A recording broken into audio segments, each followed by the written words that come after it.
মহাভারতের জয়দ্রথ ছিলেন সিন্ধু প্রদেশের রাজা। তিনি ছিলেন কৌরবদের জামাতা। জয়দ্রথের পিতা তাকে বরদান দিয়েছিলেন যে কোনো সামান্য ব্যক্তি তাকে মারতে পারবে না, এবং আরও বলেছিলেন যে যিনি জয়দ্রথের মস্তক কেটে মাটিতে ফেলবেন তার নিজের মস্তকও সঙ্গে সঙ্গে 100 টুকরো হয়ে যাবে। নমস্কার বন্ধুরা, ধর্মোক্তি চ্যানেলে আপনাদের সবাইকে স্বাগত। আজকের আলোচ্য বিষয় হলো জয়দ্রথের মৃত্যু কিভাবে হয়েছিল। আপনাদের কাছে ভিডিওটি সম্পূর্ণ দেখার অনুরোধ রইল। মহাভারতের যুদ্ধে পাণ্ডবদের পরাজিত করার জন্য গুরু দ্রোণ চক্রব্যূহ তৈরি করেছিলেন। অর্জুন পুত্র অভিমন্যু সেই চক্রব্যূহ ভেদ করার জন্য তার ভেতরে প্রবেশ করেন।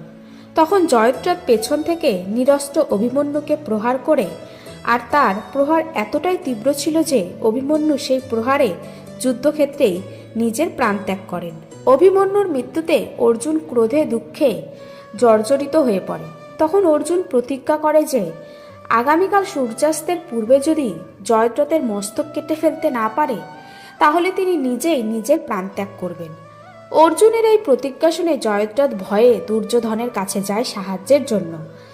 তখন দুর্যোধন তাকে সাহস দিয়ে বলেন যে সমস্ত কৌরবগণ তাকে রক্ষা করবে। পরের দিন যুদ্ধক্ষেত্রে অর্জুনের চোখ শুধুই জয়দ্রথকে খুঁজছিল।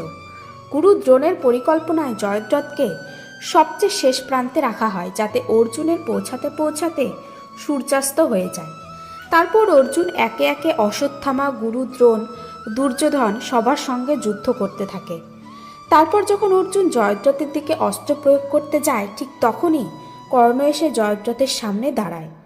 তারপর শুরু হয় অর্জুন আর কর্ণের যুদ্ধ। অর্জুন আর কর্ণের মধ্যে যুদ্ধ এতটা সময় ধরে চলতে থাকে যে সূর্যাস্তের সময় হয়ে যায়। ঠিক তখনই অর্জুন জয়দ্রথের দিকে নাগবাণ প্রয়োগ করে, কিন্তু কর্ণ তাকে সেই নাগবাণের প্রহার থেকে রক্ষা করে।